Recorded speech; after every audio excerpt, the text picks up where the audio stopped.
Hey, what's up guys? My name is Jeffrey Winzenried and welcome to Trailtime Confessions. This is the new series, my road to Uncovery, and this is episode, episode 3, I believe, in the series. The first couple videos were intro, and then technically second would have been giving you a backstory about my life, and I just walked off trail. Now, again, this third video slash podcast episode is going to be diving into one of the 6 basic human needs that we all share, and talking about my life and how the decisions I've made have shaped it over the past 18 years throughout my adult life. And I'm going to do my best to keep the camera pointed at my face and out of my mouth. So, and I am hiking here in the Sierra Nevada mountains.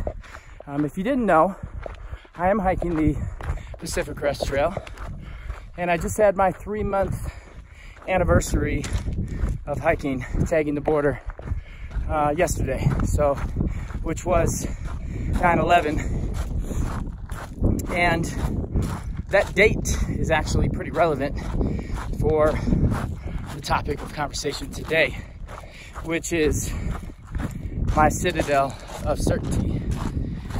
And Citadel, when you think of the word, it means stronghold. It means bunker. You know, it means it's your citadel. It's a place of security. It's a place of military stronghold. And certainty is one of the 6 basic human needs. And it is the first basic human need that we all share as humans. And initially, when I talk about this, I'm also going to be referencing the second basic human need, which is uncertainty. Because both of them work hand in hand with each other as a paradox, and are both complementary, as well as they have conflict with one another. And so my study of these 6 basic human needs comes from Tony Robbins. And so in his research and over helping millions of people throughout the world, he's found that even though we all may have different problems, goals, obstacles, objectives, that there are very similar problems that we all share. And it's because we all share these 6 basic human needs. And just to give you a quick reference of what they are, is certainty and uncertainty. Both of those work hand in hand as a paradox. Then there's significance. And the paradox of that is connection and love. And so those first 4 are basic human needs of the personality. Okay, they are superficial, they are surface level, and you will never actually 100% fulfill any of those all at the same time. You can try and you can get close, but you will never actually be happy by completely or attempting to successfully try to fulfill those needs. And so the last 2, or the higher needs, are needs of the spirit. They're spiritual needs. And they come from growth, which is number 5, and number 6, which is contribution. And so if you can get into a position in life where you are constantly growing and constantly contributing by means other than bigger than yourself, you're going to be happy. And so what does happiness actually really mean?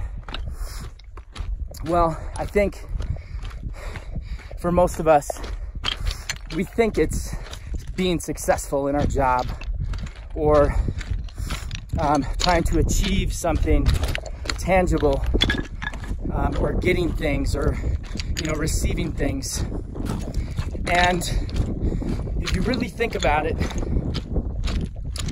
and you ask yourself, are you really happy? And if you question that and you have doubt, or you can say, no, I'm not really happy, it means that you're not focusing on the core needs. And when you do, you will feel fulfilled. And so happiness, what it actually really means, is progress. And so why am I talking to you guys about certainty, uncertainty, or variety, significance, connection and love, and then growth and progress, the 6 basic human needs that we all share? Why am I talking to you this as I'm hiking the Pacific Crest Trail? Well, I can tell you that one of the main reasons why I'm hiking the trail is because, well, I've never done a through hike before, so this is my first. But I have hiked before, long distances, and have backpacked before, for a weeks at a time.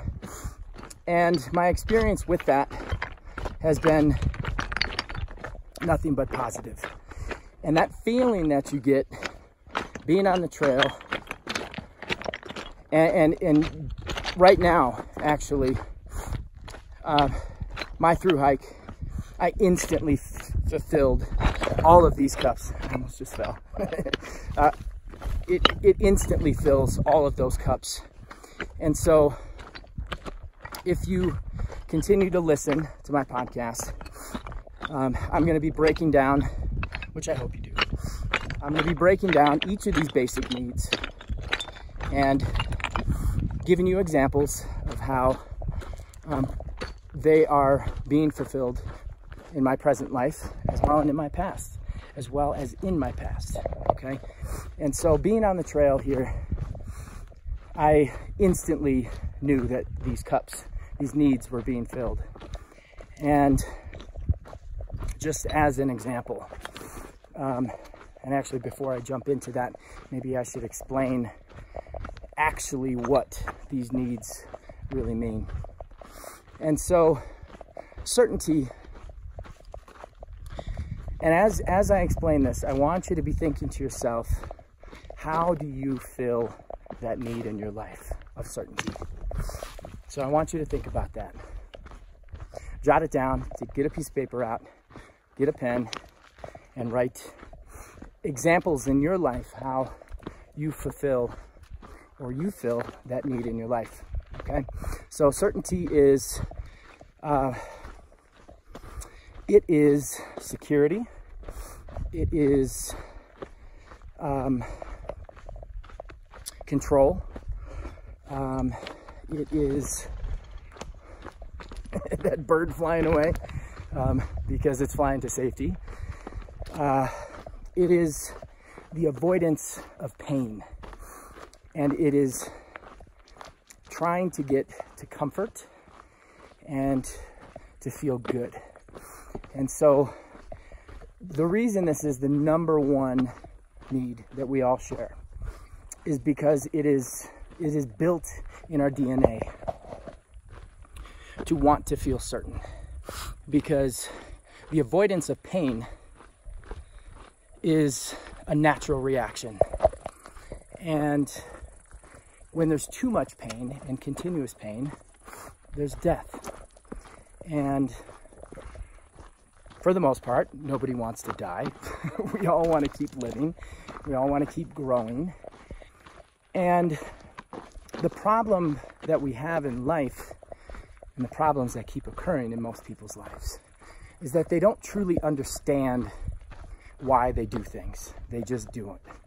And they continue to have these problems keep coming up in their life. And so my whole objective here is to give you guys examples of how I fucked up, of how I messed up in my life, how my problems affected my life, and what decisions I made to better my life because of those problems. And I hope that gives you guys a better understanding of, number one, the 6 basic human needs. Number 2, a better understanding of yourself so that you can make better decisions for your life so that you don't keep fucking up. Because we're only human and we are going to keep fucking up. So, but if you don't want to do dumb shit anymore, stop doing dumb shit and find a better vehicle to help you meet those needs. Okay, so I got to have my phone plugged in here, so my arm is going to be pretty sore holding this phone up. So okay, so let's talk about certainty, my citadel of certainty. And so certainty is again, it's a core basic need. And for me, early on in my adult life, I very much so valued that as my number one. And just to regress, we all value these 6 basic human needs differently. And that's what makes us different and unique as humans and individuals. So there's typically our top 2 that we keep to ourselves and value more than the other human needs, right?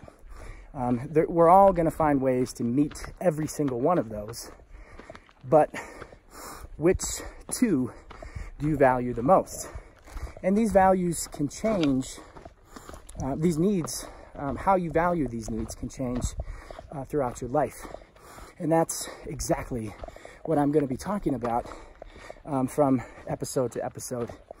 And so thinking about that and how I early on in life valued certainty as number 1, I want to talk to you guys about after high school, or my senior year into graduation. And if you've been paying attention to my Life on the Trail videos that I've been posting, that is the first series, which is called Life on the Trail, it's Trailtime Confessions. You can find that in my Facebook group, pctmonomyth, and also that will be uploaded onto my YouTube channel. That was a plug. So, okay, going back to my citadel of certainty.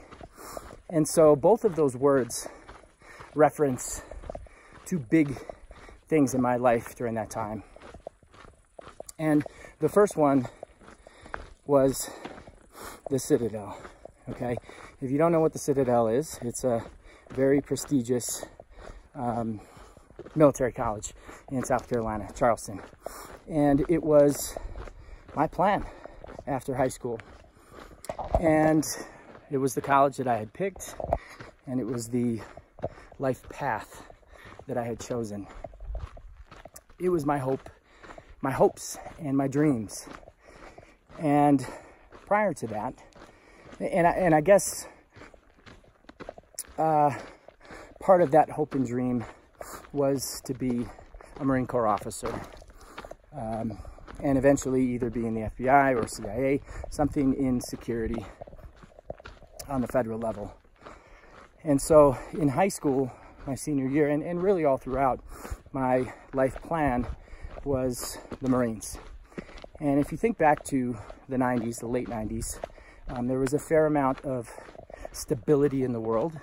There was a fair amount of abundance. Everything was, life is good, right? And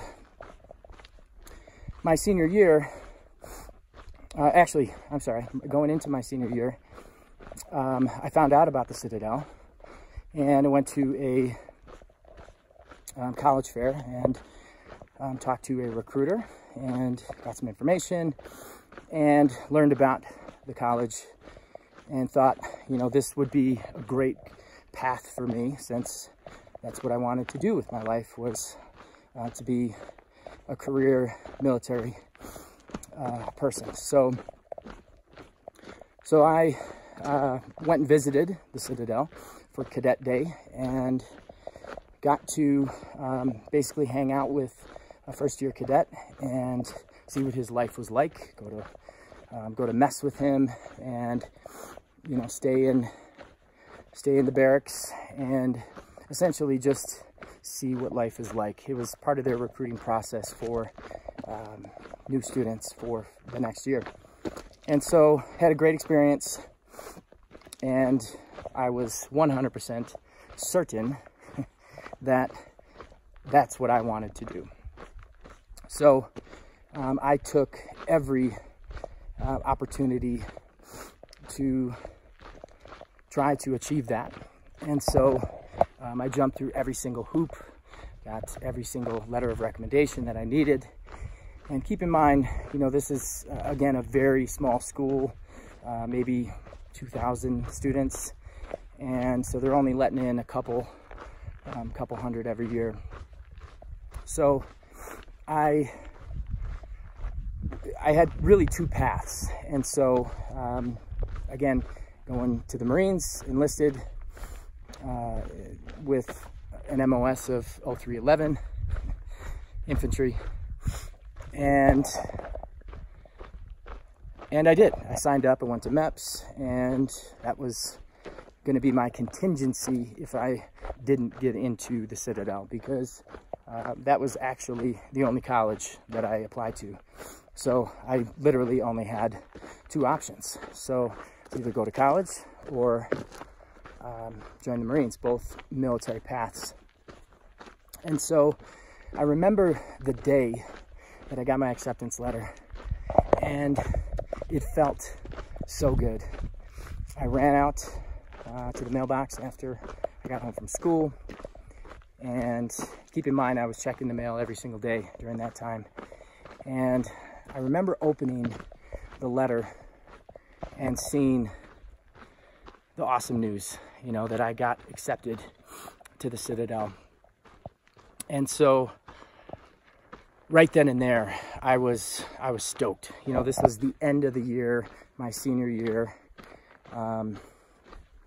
And you know, it was a really big deal. And so I got everything written off with the Marines and expunged, so I didn't have to go to boot camp, and I wasn't you know, contracted through them anymore. So that was the plan. I graduated from West Bend West Spartans in 2001, and that summer you know, worked and prepped for school and got everything on the list and figured out, you know, what I needed. And of course I had more than everything on the list. And when we left for South Carolina, my mom was extremely nervous. She was a wreck. And we drove down there with all my things. And I remember getting there for my first day and saying goodbye to my mom and stepdad. And I remember feeling just this feeling of nervousness and being really anxious. And when you get there, it was actually, you know, it's in August, so That was actually right around my mom and stepdad's wedding anniversary, August 18th and 17th or 18th, 22. And, you know, that's when we needed to report to get there. And so when I got there with all my things and all my bags and my bin of shit that, you know, that I had with me, they make you sign in. And I remember specifically having to sign in, and my hands were shaking.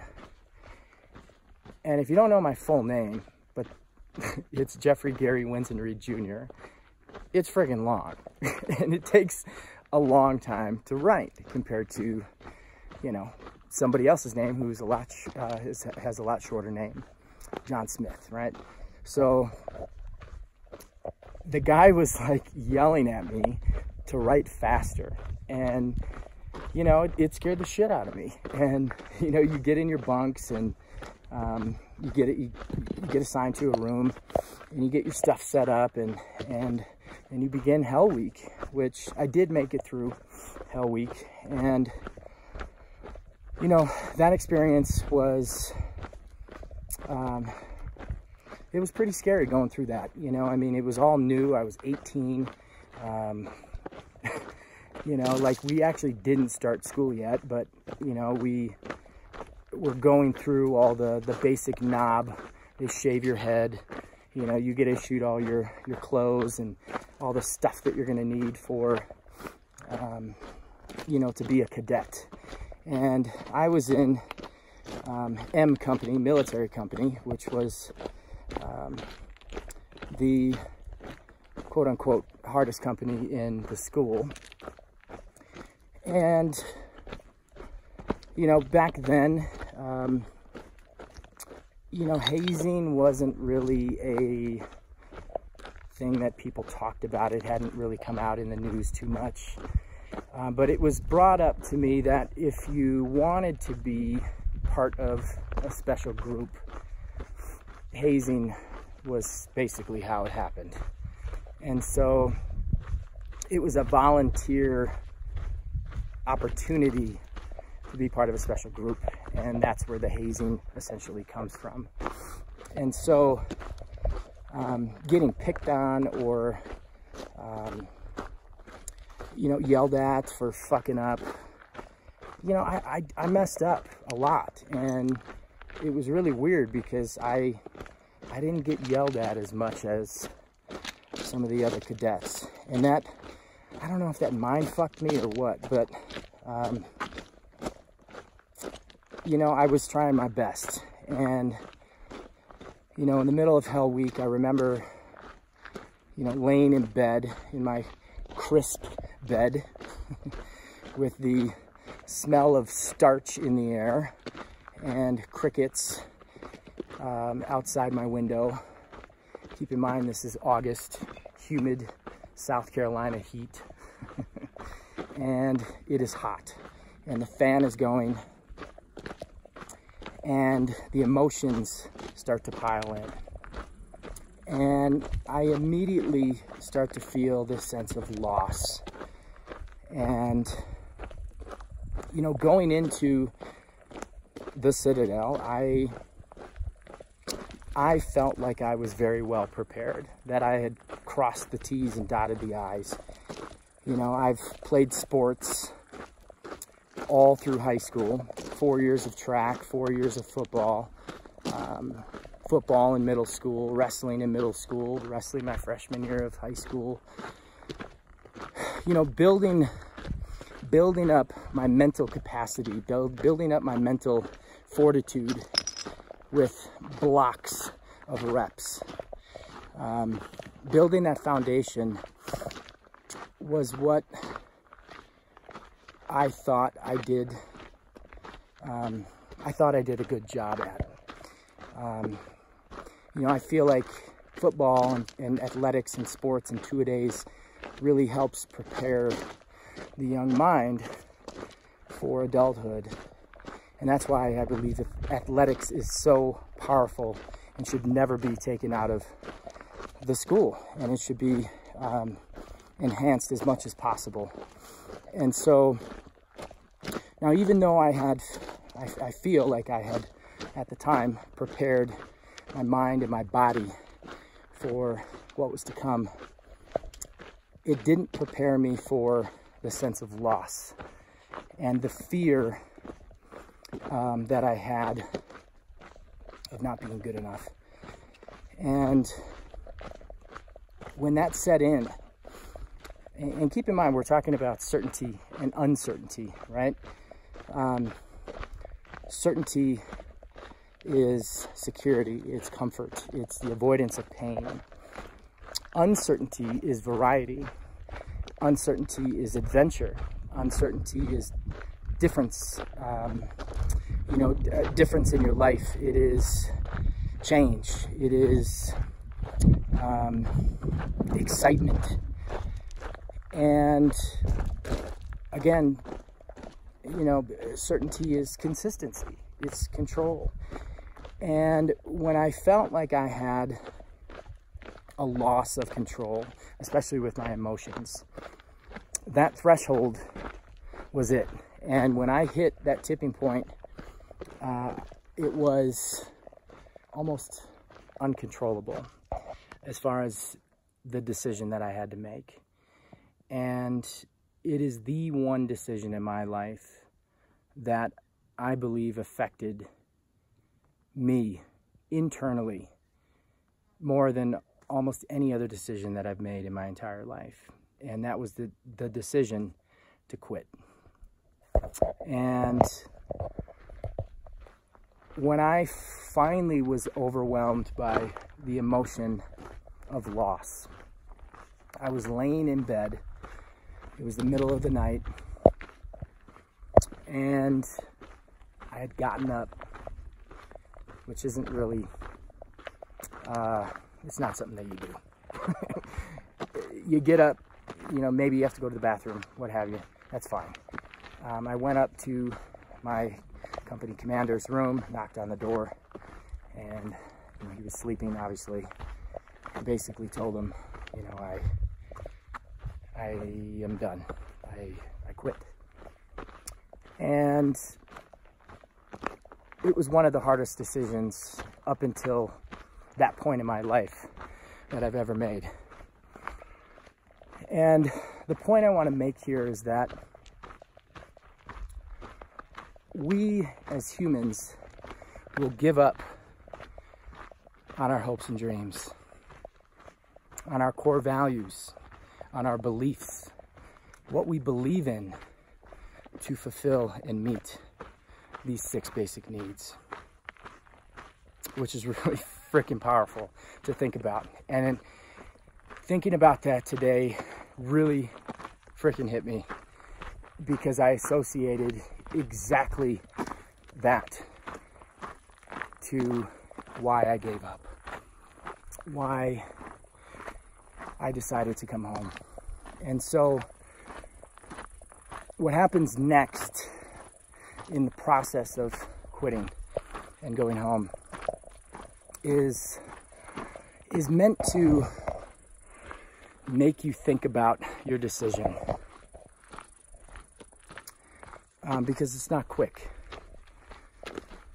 And once you do, you are assigned a person, a liaison, to help guide you in that process. They help you purchase your ticket home. They parade you around to all the high-up administration. I can't remember how many post-interviews that I had, but it was a lot. And I remember specifically saying that, I'd be back. I just need time to, comprehend what was happening. Maybe I was in denial. And so when I was done being paraded around, And every single person, administration, you know, top officials there in the school asking you, is this something that you really want to do? You know, I had every opportunity to say, you know, this is why I feel like I need to quit. And back then, maybe I just didn't know how to express that. I feel like I have a better understanding of my emotions now and my needs. So I feel like I can articulate that a little bit better. But back then, you know, I just had an immature brain. I wasn't, you know, they say guys don't develop maturity until, you know, their late 20s. Some never do. And I'm sure you all know some guys, and I'm sure there's some girls out there too, but when I was done with, you know, explaining myself of why, or trying to at least, why I wanted to quit, they bring you back to your room and you wait. And there's a gap in there between when you leave and when everything is being processed. So you have to pack up all your things. And keep in mind, like, you're issued all this gear, uniforms, and all of that is paid for by you, and you go home with it. So it's another reminder of your failure and, you know, what decision that you made. And so the time came for me to get on the bus. And I remember the bus being and taking freaking forever. It was like 30 hours from South Carolina to Milwaukee. And I just remember getting home and feeling so lost, so impartial, so incomplete, so unknown of my destination and my destiny and what I wanted for my life. And that alone was scary, but also it gave me a sense of freedom, because for the first time in my life, I feel like I could explore. I feel like I could experiment. I feel like I could go do something that was completely different from my life goal of what I wanted for my entire life. And so if you can see how I flipped my need from 100% certainty to uncertainty and adventure and exploration, there is a tipping point. And that tipping point can happen at any point. And so it can happen with, well, think about it. If you have too much certainty in your life, how do you think you feel? Bored, right? And give me one sec. How's it going, man? How you doing? So you'll end up feeling bored, and you'll yearn for change. You'll yearn for a difference, something different. Give me a second. I got another hiker here. Just doing some vlogging. How you doing? Good. Okay, so after that small commercial break, we're back in action, talking about certainty and uncertainty and the paradox of both of those. So thinking back to, you know, that sense of loss, thinking back to getting exposed to so much uncertainty with the Citadel and Hell Week, and feeling a sense of loss from being away from home and breaking up with my girlfriend at the time. Those emotions are pouring in, and if you are not in control of them, they will control you. And so,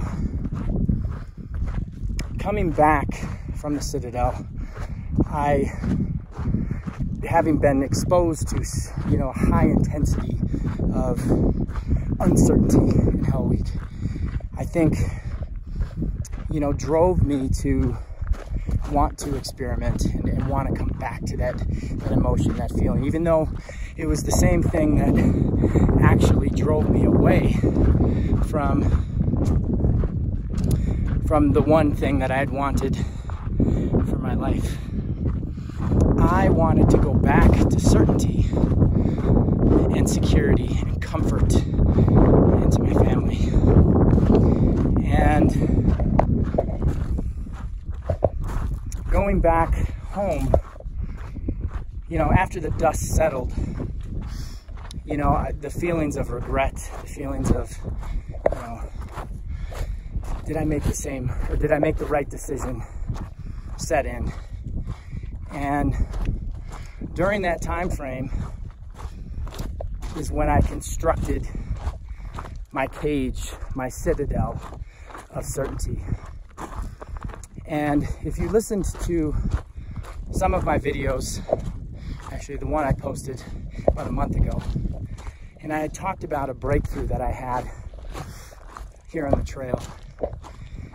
And it was the bottom of this big 15, 17 mile hill in Syed Valley. And when I'd gotten to the bottom of the hill and I was ready for my climb, I felt the need to run up the hill. And as I was running, I had a vision of my spirit animal, which is a motherfucking tiger, in that cage, breaking these bars one by one off of this cage that I've constructed and have been sitting in for the past 18 years. You want to know what the ironic thing about that is? That the date was August 18th. Exactly 18 years from the date that I left and went to the Citadel. I don't know if there's actual irony in that, but it's pretty damn ironic that for nearly half of my life, I've been mentally, emotionally, psychologically, spiritually in a cage that I have constructed by myself, that I've put myself in. And I want you to think about that. You know, what does your cage look like? And are you even in a cage? Are you looking for help to get out of your own cage that you put yourself in? And I think we all do this because of fear, because of the need to fulfill that first basic need of certainty. Because as I was in that cage, I sat and watched the tape over and over and over and over again of me quitting. And that is hell. And I think so many people do this with regret and things in their life that they feel, you know, maybe they made the wrong decision. And even though at the time, you know, I felt that it was the right decision to make, and I lived with a lot of regret and this sense of failure, quitting for 18 years, I feel a lot better now, and I don't regret the decision that I made to leave the Citadel, because my life is guided. I believe that it's guided by a higher power, and I know it is because I have faith.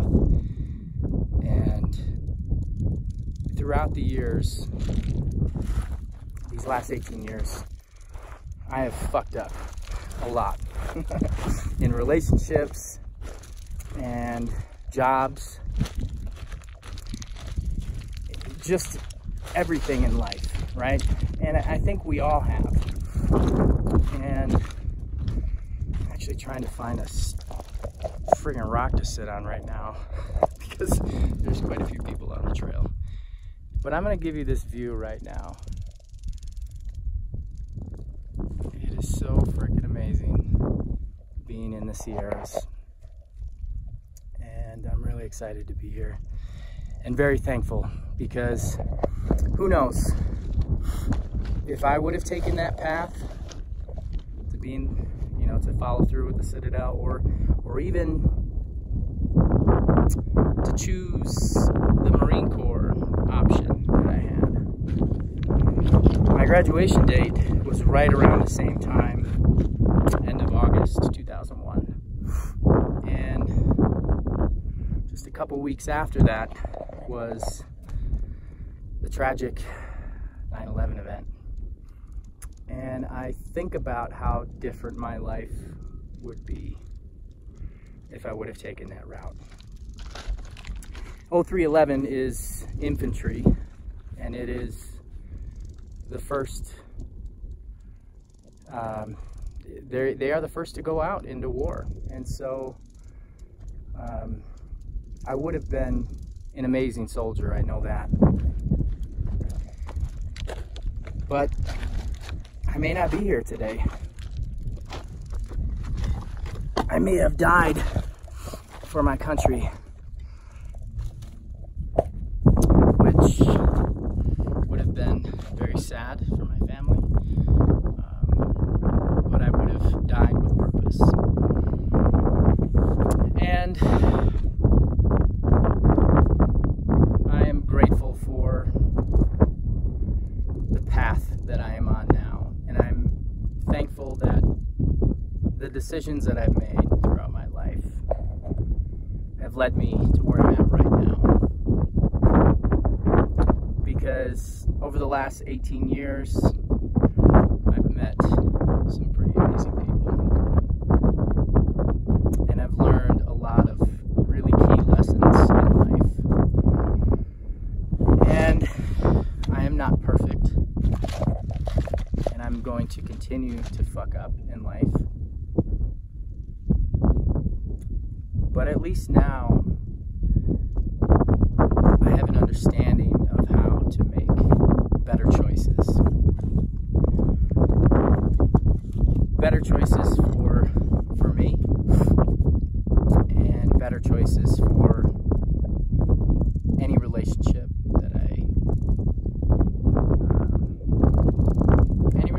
that I have in my life, whether it's personal, business, or romantic. You know, the breakups that I've had and the girlfriends and relationships that I've had throughout the years have definitely shaped who I am right now as a person. And I wasn't the best boyfriend. I wasn't perfect. And those breakups, again, helped to shape me to be a better person.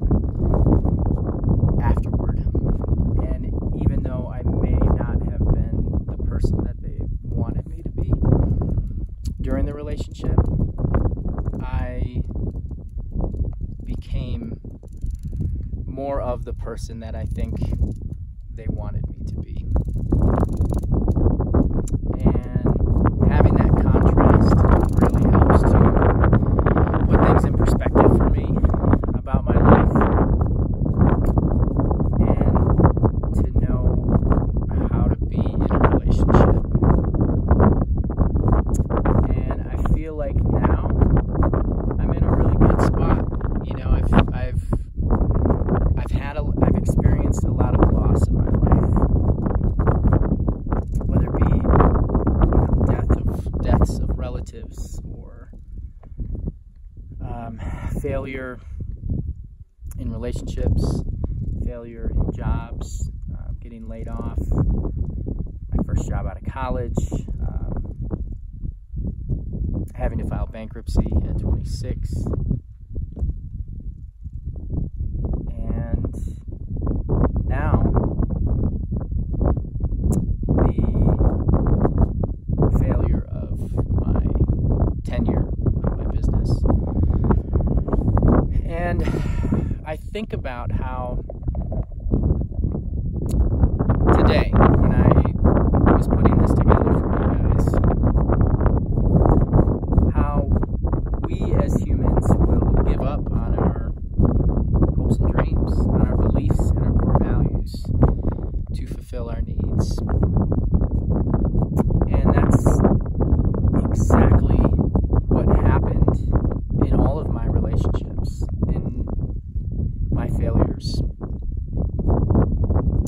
And that's the point that I want to make today, is that realizing that I feel like I am a much better person now. I feel like I understand why I made the decisions I did. And that gives me hope that in the future, when I start a new relationship, when I start a new business, that I'm not going to make the same mistake again. And so, certainty, coming back full circle, means security. It means comfort. It means pleasure. And the paradox of that, the flip side of the coin, is uncertainty or variety, and which we have the need for. That is the spice of life. It is why we go to the movies. It is why we smoke weed. It's why we drink. It's why we go dance. It's why we go out and have fun, because it is helping to fill that need of variety. Now, with all of these core basic needs, the question that you need to ask yourself is, how are you filling these needs? And again, I asked you that in the beginning of this episode, and I hope that you wrote that down, because I want you to think about it. What is the vehicle? Are you taking an Uber to fulfill those needs? A temporary, almost artificial, superficial vehicle, temporary fix to fulfill that need? Or did you buy a car outright? And did you jump in that car?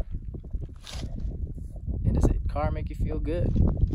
Does it help to fulfill that need? And so the vehicle can either be positive or empowering. It can be neutral, or it can be negative. And so when you think about certainty and uncertainty and how you are fulfilling those needs, ask yourself, is that need being filled positively, neutral, or Now you can fulfill your need of certainty with exercise. I know that because I'm in fitness and I've helped 10,000 plus people throughout the 10 years that I've owned my business. And you can also fulfill that's the opposite need at the same time with taking fitness classes, you know, a different fitness class to fulfill that need. And it's interesting to think about how people value those uncertainty and certainty needs differently.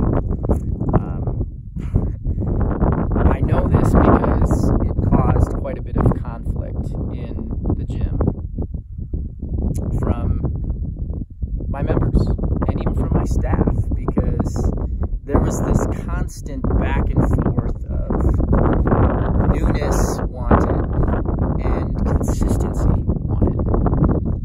And you know the people who value certainty and consistency because they are the ones who get pissed off and complain and throw me under the bus and publicly ridicule me in my Facebook group when I cancel a class or when I make change in the gym. And ask yourself, what need is that person fulfilling by ridiculing another person or publicly being negative? It's to make them feel significant. And so I can think of very specific instances, you know, over the last 10 years within my business where if I would have known what I know now about the 6 basic human needs, I probably would have made different decisions. And that understanding is maturity now. And, you know, I have been in a cage for the last 18 years, up until, you know, about a month ago. Mentally, spiritually, psychologically. And on the other side of that was my gatekeeper. And that gatekeeper never said anything. And he was this big, burly, strong tiger. And when I screamed and roared and asked and requested for him to let me out of the cage, he only said one thing: Molan Labe. I am a Spartan till I die. And so he said Molan Labe. And if you know what that saying means, it comes from ancient Greece. And the Lacedaemonians, the Spartans. And in the request to lay down your arms, Molan Labe means come and get them. And so I didn't understand fully what that meant, being in that cage. Immature mindset. Living in a sense of security and comfort in that cage. Watching these tapes of regret and that are constantly being played and played over and over in my head. I looked down at my chest and I saw the tattoo of Molan Labe, and I didn't know what it meant. And this damn tiger outside outside the cage, that's all he says to me for 18 years. And when I broke out of the cage, biting these bars off, spitting them out on the ground, the first thing that I wanted to do was attack that gatekeeper, was to run after them and him up, and I didn't know what he looked like. I just knew that he was a tiger.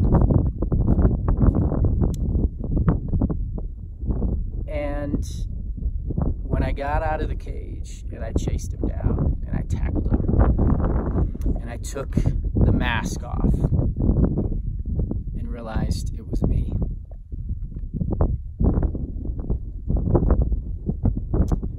I knew what Molan Labe really meant. And it means to never surrender. But in order to get out of my cage, I had to surrender. And now that I'm free, I feel like I can truly be the person that I was meant to be. And this is where the road to Uncovery begins. And this is the end of the first episode, talking about the 6 basic needs. The next episode, we're going to be talking about uncertainty and how uncertainty had played a major role in my life throughout the years. And I look at uncertainty in my life as the call to adventure. It's freedom. And there have been more than a couple times in my life that I have felt the need to run to uncertainty. And again, that threshold, that paradox of needs has a limit. And that's what we're going to be talking about on the next episode. So that is it for today, guys. I appreciate you guys listening to my very vivid storytelling and analogies of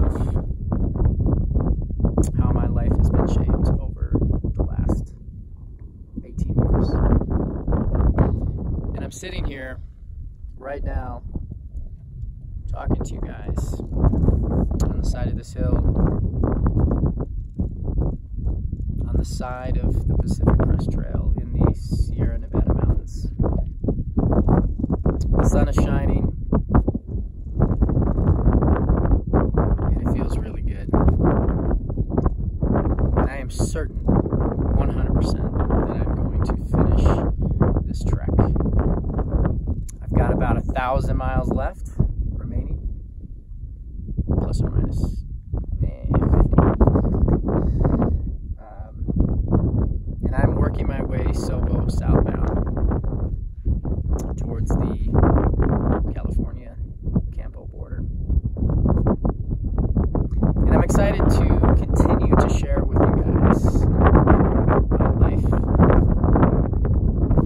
on the trail, my life in the past, and for my life in the future, and how I'm incorporating my understanding of the 6 basic needs into my life right now. I hope and pray that you guys have a better understanding of me, a better understanding of yourself, maybe some of the things and decisions that you've made in your life that you regret. And I pray that you can give yourself and feel some empathy for yourself. I hope that you can forgive yourself for some of the decisions that you've made that you don't feel good about. And just know that tomorrow is a new day, and you can be a completely different person than you are today if you want. You have to make that choice. You have to embody the person that you want to be.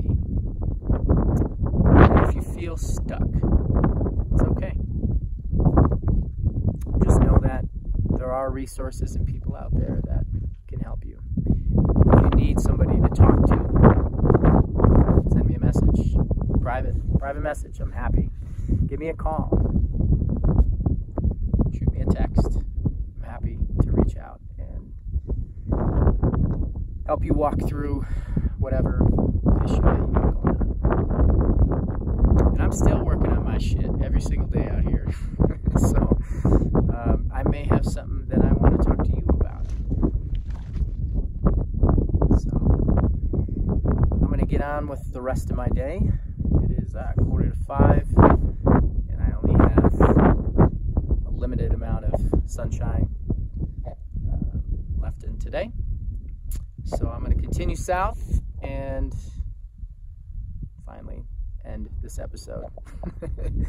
So you guys have a great rest of your day, and make sure to tune in to the next episode, which will be the road to Uncovery, uncertainty.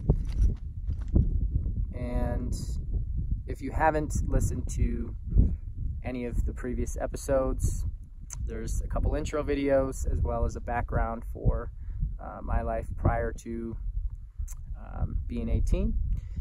You can also follow me on Instagram at Jeffrey Winzenried.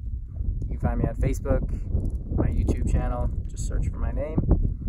My Facebook group, pctmonomyth, is where I post pictures of my trek here currently on the PCT, as well as videos and updates. You can also check out my Instagram story, is where I post daily pictures and videos of cool shit that I'm doing here on the trail. So that is it for today, guys, and till next time, this is Trailtime Confessions, brought to you by Excite Entertainment, Spencer Dominguez, my BFF. Gotta give him a shout out and big thank you for setting up this podcast. So again, till next time, you guys take care. Jeffrey Winzenried and Trailtime Confessions. Take care.